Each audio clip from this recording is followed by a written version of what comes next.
4 منزلہ عمارت کھڑی کی تھی۔ اب آئیے اس سے بڑا ظالم، پہلے سے بڑا ظالم یہود، کیا کیا اس نے؟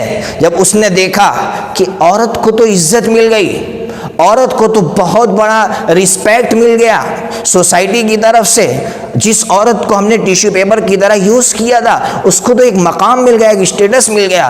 اب ان یہودیوں نے اس عورت کو کس طرح پھسلایا ہے آپ سنیے اور آپ پریشان ہو جائیں گے۔ ان یہودیوں نے عورت سے یہ کہا، اس طرح اس کو بہکایا کہ دیکھو جس طرح تمہارا شوہر کمانے کے لیے باہر جا سکتا ہے یا تمہارا بھائی کمانے کے لیے باہر جا سکتا ہے، مرد باہر جا سکتا ہے، تم کیوں نہیں جا سکتی ہو؟ تم بھی گھروں سے باہر نکلو اور کماؤ۔ ان کا مقصد صرف یہ تھا کہ یہ عورت جب باہر نکلے گی تو پھر ہم اپنا سیکس اس کے ساتھ پورا کر سکیں گے، اپنی ضرورت پوری کر سکیں گے۔ کون سی عورت ہے جو آفسوں میں کام کرتی ہے، فیکٹریوں میں کام کرتی ہے اور وہ اپنی عزت کو محفوظ سمجھتی ہو اور وہ یہ سمجھتی ہو کہ کوئی بھیڑیا میری طرف گھور کر نہیں دیکھتا ہے؟ آپ سمجھ گئے ہوں گے۔ اسی طرح یہ یہودی ورلڈ بینک کے مالک ہو گئے تھے، وہ چاہتے تھے کہ اپنے پیسے بچائے، تو انہوں نے عورتوں کو آفسوں میں بلایا اور مرد کے مقابلے میں آدھی سیلری دی، کیوں؟ تاکہ پیسے بچائے۔ عورت کو سمجھنا چاہیے کہ ان یہودیوں نے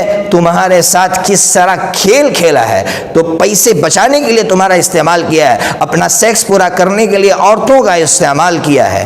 اس لیے میں تمام بہنوں سے کہوں گا کہ وہ سمجھے کہ یہ بھیڑیے کیسے ہے، اور پھر جن عورتوں نے ان ظالموں کی بات سنی ان کا کیا حال ہوا آپ جانتے ہیں۔ یورپ کنٹری کی عورتیں اب چیخ چیخ کر کہہ رہی ہے، کیا کہہ رہی ہے میں آپ کو سناؤں۔ پیر ذوالفقار ایک بہت بڑا عالم ہے، وہ فرماتے ہیں کہ میں پلین سے جا رہا تھا، میرے بغل میں ایک بچی بیٹھی ہوئی تھی، میں نے اس سے کہا او مائی ڈاٹر، وہ رونے لگی۔ میں نے پوچھا کہ کیوں رو رہی ہو؟ اس نے کہا کہ 21 سال کے بعد آپ پہلے آدمی جنہوں نے مجھے بیٹی کہہ کر پکارا ہے۔